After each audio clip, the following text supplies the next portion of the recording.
عوامی مسائل کے حل کے لیے مجلس کی جانب سے وقتاً فوقتاً مقامی سطح پر ہی نہیں بلکہ ریاستی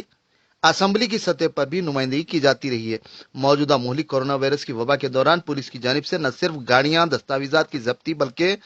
بڑے پیمانے پر چالانات عائد کیے گئے۔ مجلسی رکن اسمبلی چارمینار محمد ممتاز احمد خان نے ریاستی اسمبلی میں اسپیکر اسمبلی پی سرینواس ریڈی کے ذریعے حکومت کو ترغیب دلائی کہ وہ نہ صرف چالانات،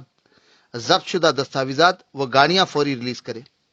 انہوں نے شہر میں کم رفتار سے سفر کرنے والی گاڑیوں پر ہیلمٹ کے چالانات نہ کرنے کا مشورہ دیا۔ انہوں نے مزید اسپیکر کو واقف کروایا۔ جناب اسپیکر صاحب،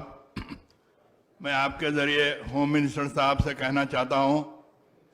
کہ کورونا وائرس جیسا کہ مارچ میں شروع ہوا اس وقت سے آج تک ٹریفک کے جو چالانات کیے گئے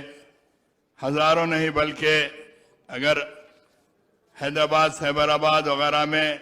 لاکھوں آدمیوں کو چالانات کیے گئے۔ مجلس اتحاد المسلمین کی نمائندگی کے اوپر ہزاروں لوگوں کے گاڑیاں چھڑوائے، لیکن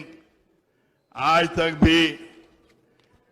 لوگوں کے جو گاڑیاں سیز کیے، کافی گاڑیاں سیز ہیں، ان کے ڈاکومنٹ سیز کر کے رکھے گئے، اور لاک ڈاؤن پیریڈ کے اندر جو ریلیکسیشن دیا جاتا تھا اس ریلیکسیشن میں جب لوگ ضرورت کے خاطر اپنے گھروں سے باہر نکلتے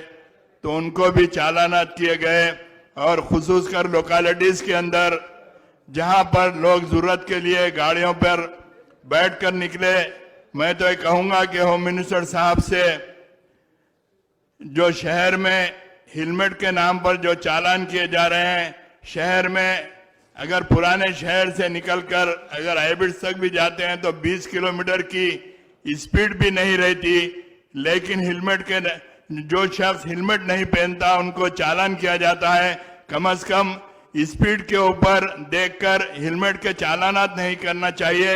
اور جو گاڑیاں سیز ہیں اور جن کے ڈاکومنٹس آج بھی پولیس اسٹیشنوں میں رکھے ہوئے ہیں، تو میں آپ کے ذریعے ہوم منسٹر صاحب سے گزارش کرتا ہوں کہ ان تمام گاڑیوں کو اور ان کے ڈاکومنٹس کو ریلیز کروائیں، اور ہزاروں کی تعداد میں چالانات کیے گئے تو حکومت کی جانب سے وہ چالانات کو بھی ختم اگر کر دیا جائے گا تو بہت ہی بہتر رہے گا۔